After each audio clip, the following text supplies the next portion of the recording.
Matt. Welcome to the podcast. Hey, it's great to be here. I'm excited, Scott, and I thank you for having me on. It's going to be a lot of fun. My pleasure. Our listeners want to get to know you. What are some of the many hats you wear at work and at home? Wow, you came out with swinging. That's a great question. So, the interesting thing about that is the hat that I wear at work, which has been the same hat for probably 6 or 7 years now, is CEO, right? So I'm the CEO of my own company.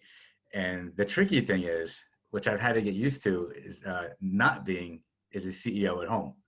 Mm. Right? Because if you bring home the CEO, then all of a sudden you have all sorts of problems, and you start hearing like, wait a minute, you're home, you're not at work. So, um, at home, when I switch off that CEO hat, I'm a father, I'm a husband, I'm,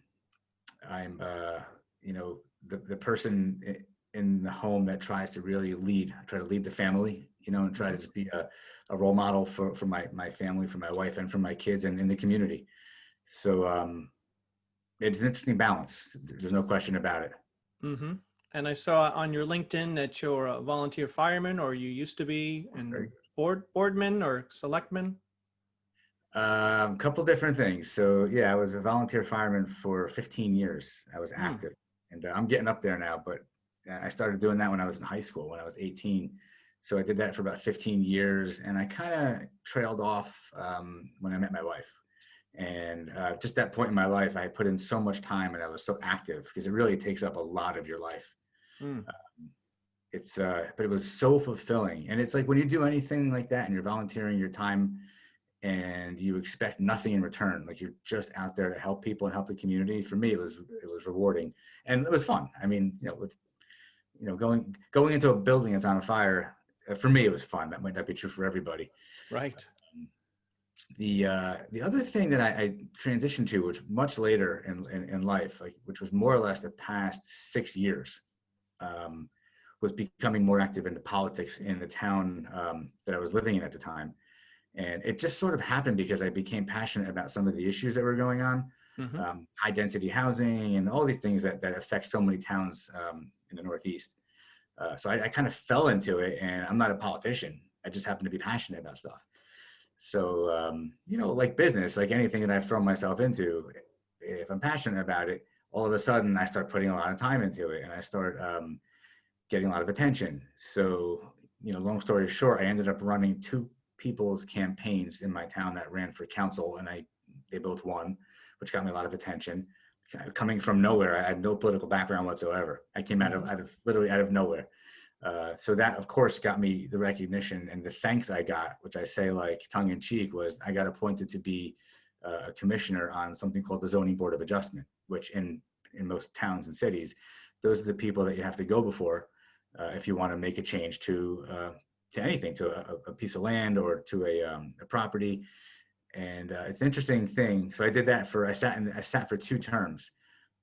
But I continued to be involved in politics in the town, and ultimately I ended up becoming the vice chair of, I'm not going to say which party, but the party in the town, and was basically second behind the mayor in terms of political hierarchy, so to speak, within the party. It just happened because I worked hard. I put a lot of time in, got recognition. And the funny thing is, I never had an interest in being out front. Like, I didn't want to run for office and be elected at all. I wanted to be, I think you have more impact when you're behind the scenes and you're really helping to decide who's going to run for office, helping to get them elected, helping them to raise money. If you believe in those people and that they're going to do the right thing, to me, it's more satisfying than being the one running. So long answer to your question, but that's what I was pretty heavily involved in. And when I moved to Florida, which is where my primary residence is now, I had the opportunity to actually step into a vacant seat at a higher level here. And I just said, you know what? I did it for 6 years. It took up way too much of my life, and I'll pass. Right. I love how you bring that enthusiasm and your leadership skills to whatever role that you want to play. It's just who I am. Yeah. I mean, it kind of wherever I end up, putting my energy, you're right. It kind of just plays out that way. It's, I think for people who are leaders, who are in leadership roles or positions, it tends to be that just happens organically. Like if you're Right. just wired that way, and maybe more so than even being wired that way, like if you continue to evolve and you're really like growing and expanding, Mm-hmm. that sort of just happens. You're ready to roll up your sleeves in whatever Yeah, situation. it's true. It's true. It's like how do you end up being a leader who's in a leadership position who's successful without having that quality? Right. It happens, but I think that you see those are the stories you hear that aren't such great stories. And somebody might have made it, quote unquote. Maybe they aren't the nicest person, or maybe they're not so well liked, or maybe they're leading with an iron fist, so to speak. I think that's the expression. It's not my style. It used to be actually before I kind of matured as a business person and as a man, Mm. but it doesn't work. It's you got to be real, you got to be authentic, and you really have to just be who you are in everything that you're doing. It's And worked for me. I mean, as you showed, you have that self-awareness to be able to bring it down a level when you go home and to change that role consciously. I can say that now. Yeah, we'll ask your kids. Uh, it's I would tell you that for I've been in business for since about 2010 on my own with this company. But even before that, I had high level executive positions in other companies. It wasn't always the case. And one of the things I learned is, which unfortunately it took me till about 2 years ago to really get it, is the idea that priorities are very important. And I had put I had put success ahead of family for a very long time. And I will tell you that has an impact on your family. Mm. And it could be different for everybody, but it was like about 2 years ago that I realized, wait, those priorities are backwards. Like family comes first. And when you're balancing it all, it's hard to balance work or building a business or being whatever successful means for you with a family. It's because it's hard to put one in front of the other. I mean, the reality, your family, there's no question, is number one. But if you don't, prioritize and balance work, your family is impacted. Right. So it was about 2 years ago that I realized, wow, I had my priorities backwards, and I was missing too much. While I was there for all of my kids' events, I was getting home at 8 o'clock every night. I was working every weekend because I was trying to build this thing that we've got now. Yeah. Um, if I had to do it again, I'd probably do it the same because I've made a million mistakes. I failed tremendously along the way. And it got me to the point that I'm at now which is like, okay, family is more important. And I don't put that before anything at all anymore. But it takes some real serious things happening in your life to be like, whoa, what the heck was I thinking? The politics, other people's things that were important to them, work, networking events, like all this stuff was like to some means to some end, but there's never an end really. Like, what's the goal? To make as much money as you can. All right, I have enough money. Like, I'm comfortable. There's no end to that, right? Right. So maybe it's just going through midlife or something, but I really realized about 2 years ago, like I got this backwards. And in the past year, totally transformed my own life and switched it around. And the funny thing is, work and business are more rewarding, and I'm 1,000 times happier now than I ever was when I had it switched the other way around. Mm. Make sense? Yep. So there's a lot of information there, but it made me think with that question. No, I like that. We're talking about roles and priorities, and I love that. And even with this podcast being all the hats we wear, that I talk a lot about different roles and switching out. And as a time management coach, I talk a lot about that. But I've been thinking about how we have all these different roles and hats we wear, but also there is that middle part. Like if you're thinking like a center with a bunch of extensions going out of it, you can choose to go work on the family, you can do this, but it's coming from that one space of you as a person. I really think that we're a person before we're all these other things, a dad and a husband and a friend. Have you thought of anything like that with in terms of prioritizing, and how do you said that family, of course, is the first, but you also need the business. You need it all. There's one piece missing, and the piece which is where I had this sort of transformation over the past few years, is this like it's like a self-awareness, it's a mindfulness, Mm-hmm. right? And it's the truth is, this might get too hokey for you, but the truth is that you have to be happy inside yourself. It's like it's a soul thing, and I'm not talking religion, or I'm talking being happy inside yourself, in your soul, being at peace, being content, and knowing that truthfully the most important thing is happiness, and that only can start and end inside your own heart. Mm. And that's what the transformation that I went through. I've always been a spiritual type of person. And so there's just different things and people that I've been exposed to, and I've exposed myself to, because I knew, I'm like, so, man, I'm business is going good. I'm making money. I got nice cars. I got a nice house. But like, man, I don't feel fulfilled. This happened Right. like 2 years ago. And I'm like, man, something doesn't feel right. Like, I'm successful as a politician. I'm recognized in a lot of places. Like, it's all those things. But so what? And I had that so what feeling, and it was not fulfilling. And part of the journey for me was to continue on with this, like, okay, something's missing. And it's, look, for everybody, it traces, this is really crossing over, it traces over for everybody back to your childhood, back to who are you, back to, like, why are we the way we are, why do we think the way we think, like, what's really going on, what's really driving decisions. And for me, I'll give you some good here. I grew up very poor, even though I lived in a very wealthy town in northern New Jersey, about, I don't know, less than a half hour outside New York City. Personally, I grew up very poor.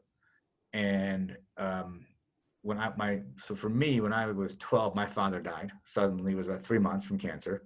Mm. And my mother didn't have a vocation, so we ended up living off of Social Security. So my brother, my mother, and I, there's three of us, a check would come in every month from the government.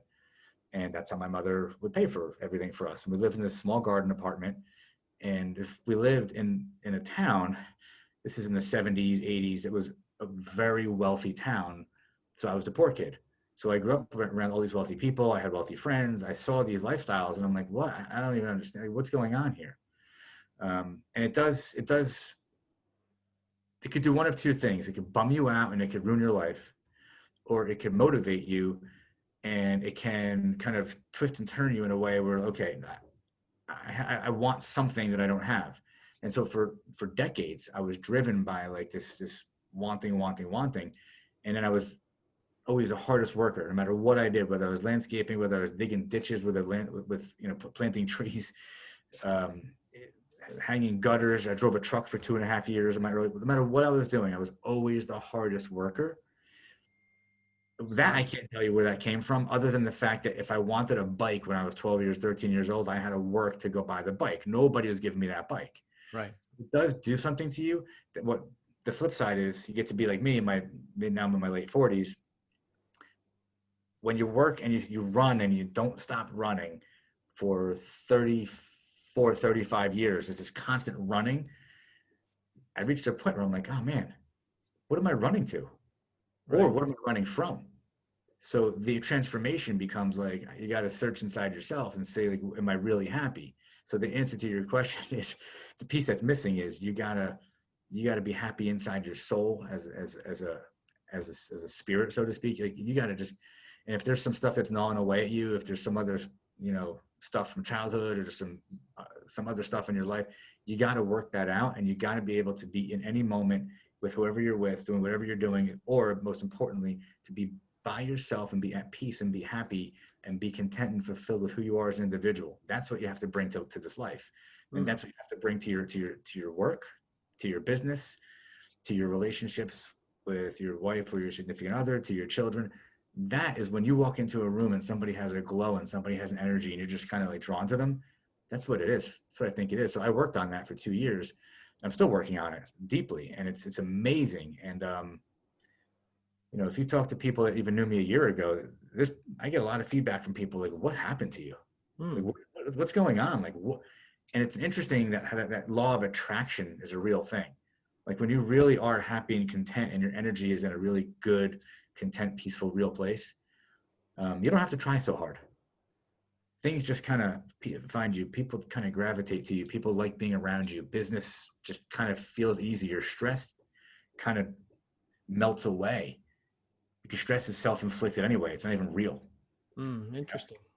So sorry, long answer again, but Well, no, I think there's a book in there. Matt.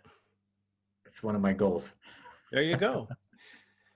Now let's switch gears a bit to your company. You're the CEO for the tech company Mindcore. How does your company provide value for your customers? So we try to set ourselves apart. Like we're in the IT business. It's a commodity. We don't, we're not Apple. We don't invent products. So we have to set ourselves apart by providing what I call white glove service. You go above and beyond, over communicate, over deliver. We don't over promise, but we do strive to over deliver. And the value comes from like not just delivering the actual service. Like, if you need cloud, we'll deliver you cloud. To me, it comes from, it's the oldest thing. It's been around forever. It's the trusted advisor relationship. So it's a confluence. Like it's where this meeting is like of providing the actual service, which granted anybody can do, but in how we deliver that service and how the experience feels to the people that are receiving the service. But even before that, leading up to it, knowing that we feel like we should be working together, right? So all of our customers, there's a relationship that we have with our customers where they want our type of service delivery. They want us like as quote unquote executives at the table with them, giving them strategic guidance, giving them budgetary guidance, talking about risk management, like that whole advisory aspect of our company, that drives the company. That's where the value is. I mean, in some cases we charge for it. In some cases it sort of just organically happens. But it's funny. I was driving this morning. I was talking to one of my sales guys, and I said to him, "Do you remember up until about 4 years ago, we didn't have one piece of marketing material? I refused to print things. I refused to hand things out because I didn't want to be those people." Hmm.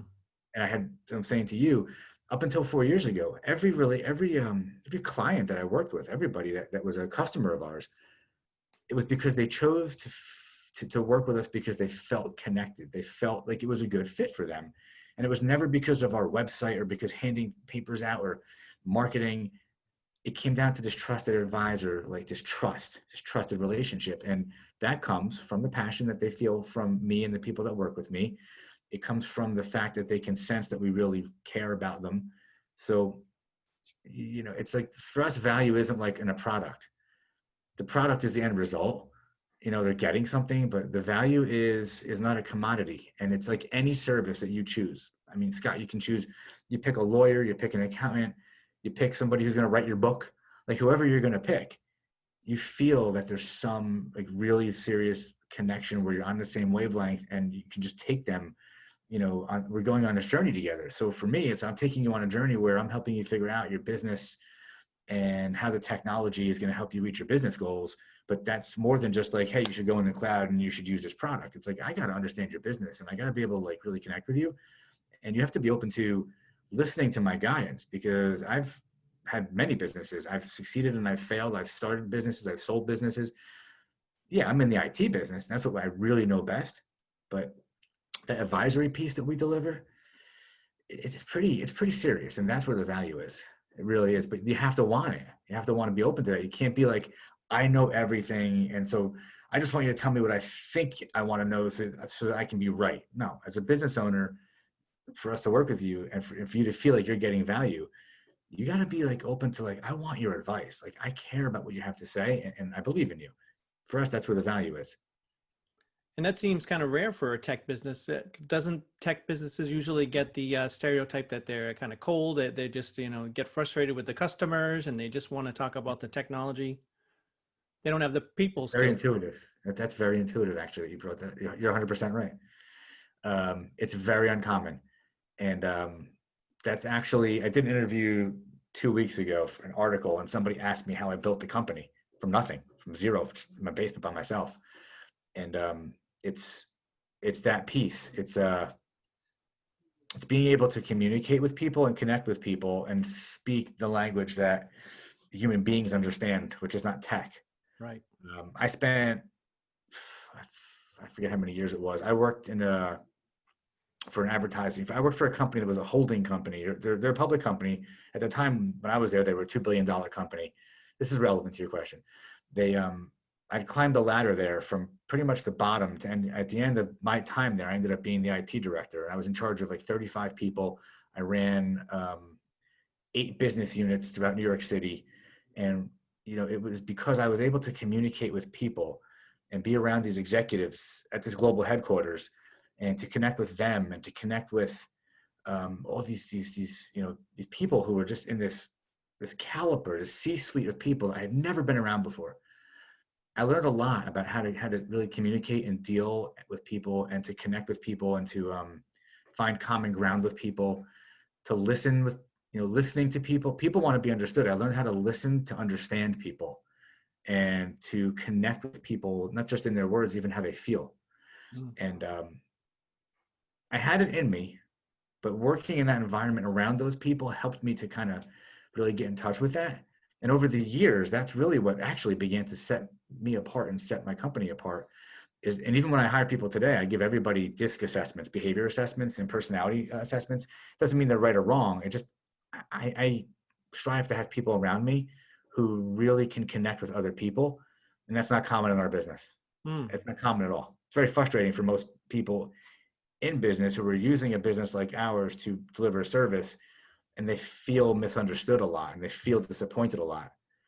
That doesn't, I'm not saying it doesn't happen with us, but it's very, very uncommon because that's Yeah. not who we are. As a group, as a company, we're more, what's the word? We're very empathetic. We're very compassionate as people, and I hire for that. I don't Right. hire for the tech. I hire for the people skills. Interesting. And your logo and marketing, they also convey that. Who did your logo? I love it. Oh, geez, I can find out for you. It's a company in New Jersey. I actually forget. Okay, yeah. If you think of Forget it, the I'll put name. it in the show notes. They took me through this. By the way, the reason I connected with them, they took me through the same process. I take my I'm going to say prospects, but people that I meet that might want to work with us. Mm. This company took me through a very similar experience that we take people through, and I connected right away. They were so focused on who we are, how we feel, what we want our business to feel like to others, that they came up with that logo, which some people felt was cartoonish. Mm. Out of the 10 options we had, I liked that one the best because something about it just felt real. Yeah, I love it. And we transform businesses. We actually transform people's lives. We do. That's where the logo came from. Now, in terms of productivity, which app, software, and technology do you rely on for your personal productivity and the productivity of your team? Awesome. So there's 2 things. Well, actually, it's pretty simple for me. So personally, by the way, I have a video on my own YouTube page about this exact question. I use Microsoft Office. I use Outlook to manage my schedule. Everybody uses it, very common.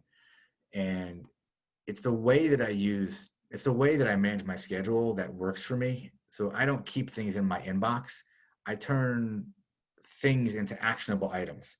Mm. So what I'll do is I'll go through my email, and unlike most people, my inbox isn't my to-do list. Right. Right? Box is basically is really more of an annoyance that I have to deal with that creates noise, which creates distraction, which takes me away from the things I have to do. But the tool that I use to organize myself is Outlook. I use my Outlook calendar. I color code things, um, and each color. So I'll visually look at my calendar. I'll know if I have a podcast to do or an interview or something like media wise, that'll be in blue. There's no reason. It's just that's the color. If I have something super important that is what I call MIT, which is the most important thing, which I can't take credit for. I got that from Andy Frisella, who's like a super heavyweight out in influencer land. I make my MITs red, right? If it's an MIT, it's one of the most important things I have to do today. And come hell or high water, if nothing else gets done, I got to do that. That's red. So I've organized my life like that. I've become more flexible with it in the past year for the reasons I alluded to before, because it was becoming too much of a regimented schedule for me. And it wasn't leaving me the flexibility to have the time for my family and to be happy. But that tool, I mean, it works for me. I'm sure other people have other tools. The tool that really, really drives the productivity, though, is called ConnectWise. And in our business, ConnectWise is one of the top 3. There's another one called Kaseya. I don't even know what the other ones are anymore because I haven't looked for one in years. But for us, ConnectWise is a productivity tool that takes us from, it runs our company. So let me just say, ConnectWise has their own motto. If it's not in ConnectWise, it doesn't exist. Hmm. We live by that, right? So if it's not in ConnectWise in Mindcore, it doesn't exist. If it's a business lead, if it's not in there as an opportunity, it doesn't exist. If it's a service call, if it's not in there as a service ticket, it doesn't exist. I can go down to projects. We run every project through the project management module. If it's not in there, it doesn't exist. There's no project. It can't be if it's not in the system. Finances, dispatch portal, or board, which is where everybody is all day, what everybody's doing. It runs every single aspect of our company. And I picked that one up probably in about maybe 2010 or 11. I put that in place. Now, I put that in place when it was only me and two other people. Hmm.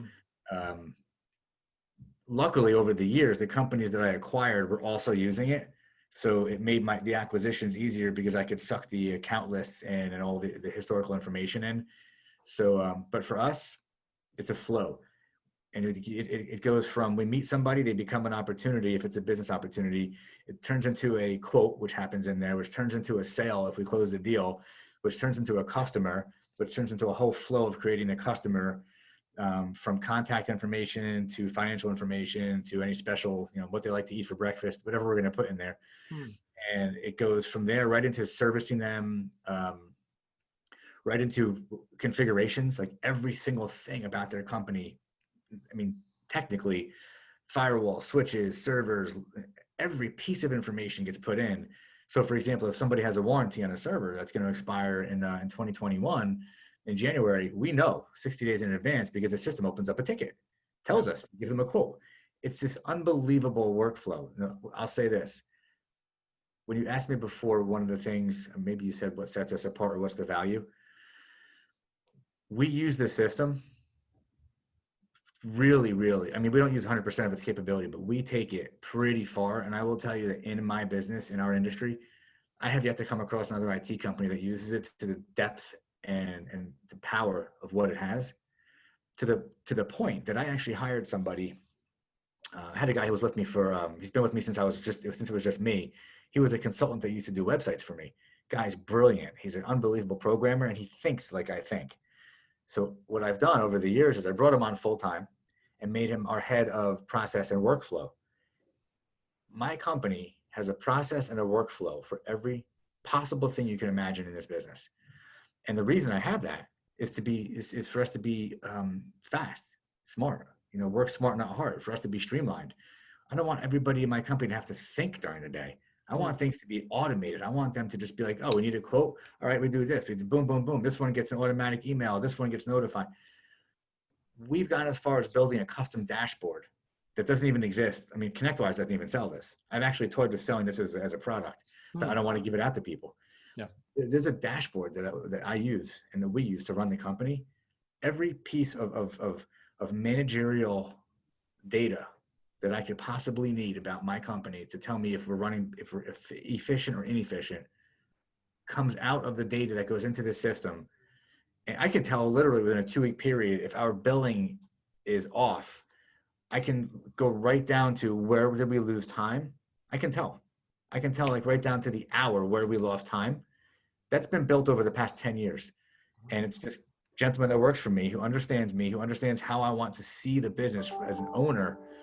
And we can, because of the system we use, ConnectWise, because all the data that's in it, which is accurate, we can pull out information that blows people's minds. And when I bring that type of mindset to other people's businesses, I've had people hire me as an advisor to literally reverse engineer every process in their company, rip it apart and put it back together with a new piece of software and better, smarter, faster processes. It's not common for an IT company. That's just because I come from a corporate background and I just have that way of thinking and I can apply it to small business. Right. A lot of my listeners are entrepreneurs and solopreneurs. So would you say that something similar would be the best thing they could do to get control of their business and their technology? If you can start with that in mind, if they're startups or if they're early on, if they're not mature businesses yet, 100%. Aside from having good mentors, which is a must, Hmm. the thing I would tell you tactically, like logistic, operationally, you might try. I tried 3 before I found this one. If you can find somebody who's a mentor who can say, look, this is the one that's best for your business and tell you why, and you can save yourself a couple of years of making a mistake, Yep. find the one that's right for your business. And know that even if you're a 1 or 2 or 10 person shop, if you're going to be 100 or a 500 per, whatever you're going to be, you got to begin with the end in mind. There's a book by Stephen Covey. What is the 7 Secrets of Highly Successful People? I read that book 20 years ago. He says it, start with the end in mind. Yep. You have to. And I did. I began that when it was just me. I knew I needed the right piece of software because I knew I was going to build this business. And I knew I needed to be able to manage everything, track everything, and have managerial information and reporting. I picked 2 products at first that didn't work. I finally settled on this one. You need to do it. You need to know as an owner, if you're an owner who's creative, or you're an owner who is a product person, if you're not an owner who is naturally a business person, and not everybody is everything, you gotta find somebody who's a mentor, or get yourself a partner. You've got to find the right product that you're going to build your business on. You need that foundation, or you will suffer. Your margins will suffer. You'll never reach your full potential because you'll be so busy running around putting out fires. You'll spend all your time working in the business. You'll never be able to step back and work on the business if you do not have a good system. Great. 100%. Well, Matt, I think we're going to have to listen to your episode a couple times with everything that's in here. It's fully loaded. So great. I really enjoyed this. I enjoyed this conversation a lot. Now, before our final question, where can listeners go to find out more about your company? The best thing to do is go to our website, which is www.mind, which is MIND, -core.com. Tons of information. Go to the YouTube page. I shoot videos on a regular basis. Probably 50 videos or 60 videos now, but there's going to be a few hundred more coming out over the course of 2021. And it's my focus right now is just putting content out that's helpful to people. Yep. My LinkedIn page, just look me up on LinkedIn. I have a feeling you're going to probably put that on the screen somewhere. Yes. My email address you'll put out there, which is matt.rosenthal@mind-core.com. I'm happy to give anybody advice. Be a mentor. So valuable. I had mentors along the way that weren't intentionally mentoring me, but you got to know that you don't know everything. Yep. You got to rely on people. What's one action step our listeners can take to help them lead a more fulfilling life? Oh, wow. Stop and catch your breath. I alluded to it probably a half hour ago. We're so busy running. We don't know if we're running from something or to something, but usually we're running to something and we don't even know what it is. Stop and catch your breath and really make sure you have your purpose straight. Know what you're going after, know why you're going after it. And make sure you're in touch with who you are. You can chase this dream for 10, 15 years and find that you're, say, wait a minute, I'm not even happy. The action step is make sure you're happy. Make sure you're happy and bring that to your business.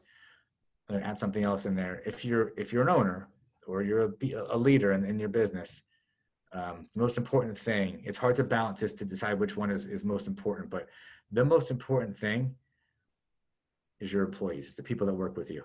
Okay. It's your team. It's also true that the other most important thing is your clients. Okay. Because you can't have your clients, you can't have your employees, without your clients, right? It's a symbiotic relationship. But I will tell you that having employees that feel like they're part of a family, if you can maintain that feeling for as long as you can maintain it, that's something actionable. And that's something that as a leader, you need to be aware of. Leaders don't tell people what to do. Simon Sinek is a great guy to go follow. Read his book. I think it's called Start With Why. Mm-hmm. Something like that. But he's really on to something, and it's really true. The actionable item is know who you are and be good to the people around you, and they'll be good in return. It's natural. It's a natural flow. Just create time for yourself. Don't get lost in your business. Create time for yourself, and don't lose sight of who you are and why you're doing things. Wow. Well, Matt, it's been a real pleasure having you on the show. Pleasure being here. You asked such great questions. You're so insightful. It's awesome. We should do Good. it again.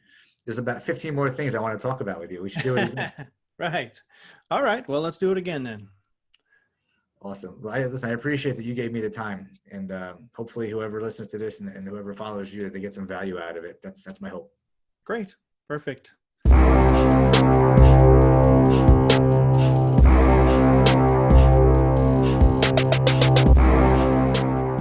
Great to have you here at the All the Hats We Wear podcast. This show will teach you, the entrepreneur, the time management skills you need to be joyful, productive, and fulfilled. I'm your host, life coach and productivity expert, Scott Snow. This is episode 39, and we have a special guest today. Matt Rosenthal is a technology and business strategist, as well as the president and CEO of Mindcore, the leading IT solutions provider in New Jersey. Mindcore offers a broad portfolio of IT services and solutions tailored to help businesses take back control of their technology, streamline their business, and outperform their competition. You're meant to do great things. If you want to be an innovator and visionary, you have to manage your busy life like one. The All the Hats We Wear planner is the planner for the future. I want to give you a free month of the planner to try out for yourself. Nothing will slip through the cracks anymore. When you use the All the Hats We Wear planner, you'll have everything you need at your fingertips. All of your goals, a vision statement, a list of daily habits, and a checklist to track your progress. Key information for the small and large projects on your plate. Daily sheets to clarify your top outcomes for each day. A week at a glance section to plan for the coming weeks, and much more. The All the Hats We Wear planner will be your roadmap to a more joyful, productive, and fulfilling life. To claim your free month so you can see for yourself how it will streamline your busy life, visit allthehatswewear.com.